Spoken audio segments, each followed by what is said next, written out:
রাতের শহরে দুর্ঘটনায় মৃত্যু হলো এক ব্যক্তির। যেমনটা জানা যাচ্ছে যে স্কুটারে ধাক্কা একটি গাড়ির এবং ওই গাড়ির চালক মদ্যপ অবস্থায় ছিল এমনটাই অভিযোগ। এবং এরপরই যে ঘটনা ঘটে, মৃতের আত্মীয়রা তারা যেটা জানা যাচ্ছে অভিযুক্ত যারা রয়েছে তারা প্রত্যেকেই পণ্ডিতিয়া প্লেসের বাসিন্দা এবং সেই আবাসনে গিয়ে মৃতের আত্মীয়রা তারা বিক্ষোভ দেখার এবং 70টির ওপর গাড়ি ভাঙচুর করা হয়েছে। আপনারা এই মুহূর্তে সেই ছবি দেখতে পাচ্ছেন। রাতের শহরে দুর্ঘটনায় এক ব্যক্তির মৃত্যু, স্কুটারে ধাক্কা গাড়ির এবং ওই গাড়ির চালক মদ্যপ অবস্থায় ছিল এমনটাই অভিযোগ এবং অভিযুক্তরা পণ্ডিতিয়া প্লেসের বাসিন্দা। এবং এই মুহূর্তে পণ্ডিতিয়া থেকে আমাদের প্রতিনিধি কমলাক্ষ ভট্টাচার্য আমাদের সঙ্গে রয়েছেন। কমলাক্ষ, প্রথমত এই মুহূর্তে কি পরিস্থিতি এবং যে ঘটনা ঘটেছে বিস্তারিতভাবে তোমার কাছ থেকে জানতে চাইবো।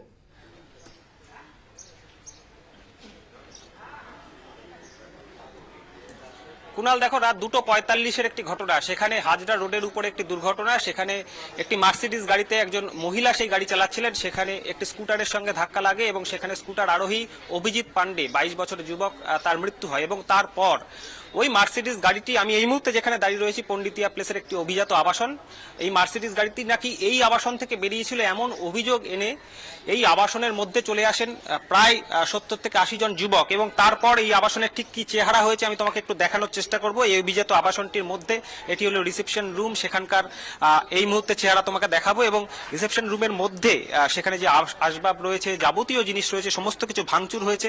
এবং তার সঙ্গে সঙ্গে এই রিসেপশন রুমের বাইরে এই আবাসনে প্রায় 70টির উপর গাড়ি, যে গাড়িগুলি বিভিন্ন অভিজাত মানুষজন তারা এখানে থাকেন, প্রায় 70টির উপর গাড়ি সেই ভাঙচুর করা হয়েছে। আমি একটু তোমাকে দেখানোর চেষ্টা করব কুনাল। তুমি দেখবে আবাসনে যত গাড়ি রয়েছে সমস্ত গাড়িও কিন্তু ব্যাপক ভাঙচুর করা হয়েছে। ফুলের টব নিয়ে, রড নিয়ে, বিভিন্ন মানুষজন তারা হাতে বাঁশ নিয়ে তারা ঢুকে যান।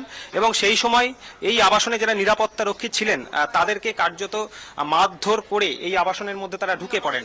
এমনকি শুধুমাত্র এই গাড়ি ভাঙচুর বা এই আবাসনের মধ্যে যে ঘরগুলি রয়েছে তার বাইরে যে রিসেপশন রুম রয়েছে সেই রিসেপশন রুমে ভাঙচুর নয়। তুমি দেখতেই পাচ্ছ যে আমি তোমাকে একটু দেখানোর চেষ্টা করব কলকাতা কর্পোরেশনের মেয়র ইন কাউন্সিলের গাড়ি, এবং সেই গাড়িটির চেহারা আমি তোমাকে দেখানোর চেষ্টা করব। এই আবাসনেই থাকেন মেয়র পরিষদ দেবাশিস কুমার, এবং সেই তার গাড়ির চেহারা, যদিও দেবাশিস বাবু এই গাড়িটি তার নয় বলে এখনো পর্যন্ত দাবি করেছেন, কিন্তু তুমি দেখবে আবাসনের মধ্যে প্রচুর মানুষ রয়েছেন, সকলেই কার্যত কিন্তু এই ঘটনার আকস্মিকতা এখনো পর্যন্ত কাটিয়ে উঠতে পারেননি।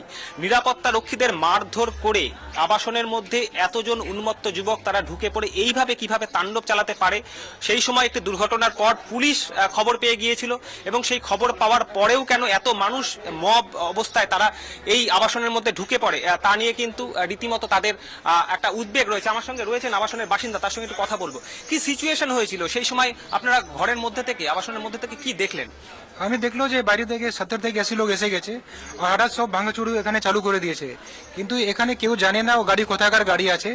আননেসেসারি আমাদের কম্পাউন্ডে অত ড্যামেজ হয়ে গেছে, কিন্তু সব থেকে ইম্পর্টেন্ট কথা আছে ও আমাদের কম্পাউন্ডে ও গাড়ির সঙ্গে কোনো যোগাযোগ নেই। তো যদি ওর গাড়ি আমাদের কম্পাউন্ডের সঙ্গে যদি কোনো যোগাযোগ নেই তাহলে এখানে অত ড্যামেজ কেন করা হয়েছে, ওটাই কোশ্চেন আছে। তারপরে পুলিশ এসেছে অনেক সময়, তত পর্যন্ত 70 থেকে 80 যে কার আছে পুরো ড্যামেজ হয়ে গেছে। আমারও একটু গাড়ি আছে, 6 মান্থ ওল্ড কার আছে, নতুনই গাড়ি আছে, ওরা পুরো ভেঙে দিয়েছে। আর আপনি দেখতে পাচ্ছেন অনেক কত গাড়ি এখানে। চলুন আমরা একটু দেখার চেষ্টা করবো, একটু আমার সঙ্গে চলুন। আপনাদের আবাসনের এই মুহূর্তে ঠিক চেহারাটা কেমন? প্রত্যেকটি গাড়ি কুনাল তুমি দেখতেই পাচ্ছ, আবাসনে যত দূর চোখ যাচ্ছে পর পর যদি আমরা দেখি প্রায় প্রত্যেকটি গাড়িতেই কিন্তু ব্যাপক ভাঙচুর করা হয়েছে। ডান দিক থেকে বাঁ দিক যদি এগিয়ে যায় তুমি দেখতেই পাবে যে এখন এই যারা গাড়ির মালিক রয়েছেন তারা গাড়িগুলি ঢেকে দিয়েছেন, কিন্তু তুমি দেখছো বিভিন্ন সরকারি গাড়ি রয়েছে, সরকারি দপ্তরের গাড়ি রয়েছে। তোমার কাছে ফিরছি, এই মুহূর্তে আমরা একবার শুনে নেব যে যেই মুহূর্তে ঘটনা ঘটে, যে দুর্ঘটনায় ব্যক্তির মৃত্যু হয় এবং সেই সময় প্রত্যক্ষদর্শী এক তিনি কি বলছেন।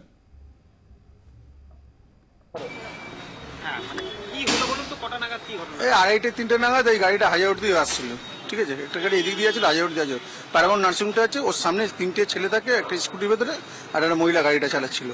তার ভেতরে গিয়ে মহিলা ডান দিক দিয়ে গাড়িটা গিয়ে হিট করে মারে গিয়ে। গাড়ির স্পিড অনেক জোরে ছিল, গাড়িটা মারা পড়ে ওখানে গাড়িটা পড়ে যায়। ওই লেডি গাড়িটাকে নিয়ে এখানে তখন চলে আসে, এখানে এসে চলে আসে। তারপরে ছেলেগুলো ছেলেগুলো চলে শিশুমঙ্গলে শোনা আছে একজন মারা গেছে, আর দুজন পিজিতে নিয়ে গেছে, তার ভেতরে একজন মারা গেছে, একজন ক্রিটিক্যাল আছে।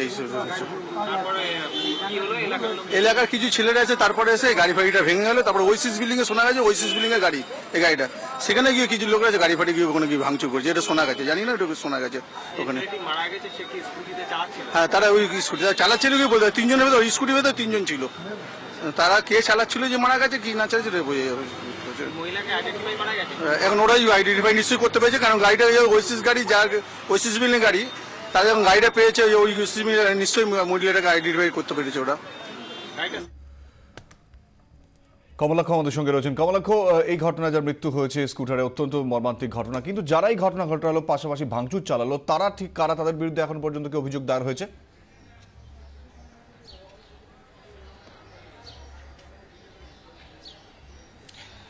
কুনাল, দেখো, লেক থানা এবং টালিগঞ্জ থানার পুলিশ তারা যৌথভাবে এই বিষয়ে তদন্ত করছে। তুমি দেখতেই পাচ্ছ যে কিভাবে একের পর এক গাড়ি ভাঙচুর হয়েছে। সরকারি বিভিন্ন গাড়িগুলি, মিনিস্ট্রি অফ ফিনান্সের গাড়ি, তুমি দেখছো গভর্নমেন্ট অফ ইন্ডিয়া, কেন্দ্রীয় সরকারের গাড়ি, এবং রাজ্য সরকারের বিভিন্ন দপ্তরের যারা আধিকারিক আছেন তারা এই আবাসনে থাকেন। এমনকি তোমাকে কিছুক্ষণ আগে দেখালাম যে কলকাতা পুরসভার মেয়র পরিষদ তার স্টিকার সাটানো গাড়িতেও কিন্তু সেই গাড়ি রেয়াত করা হয়নি। যদিও যেই গাড়িটি দুর্ঘটনা ঘটিয়েছে, যে মার্সিডিজ গাড়িটির কথা উল্লেখ করা হচ্ছে, যে গাড়িটির ছবি আমরা কিছুক্ষণ আগে দেখালাম, সেই গাড়িটি এই আবাসন থেকে আদৌ এই আবাসনের নয় এমনটাই কিন্তু দাবি করছেন আবাসন কর্তৃপক্ষ। এমনকি পুলিশের কাছেও তেমন প্রমাণ মিলেছে সিসিটিভি ফুটেজে ওই গাড়িটি এই আবাসনে আদৌ কালকে ছিল কিনা।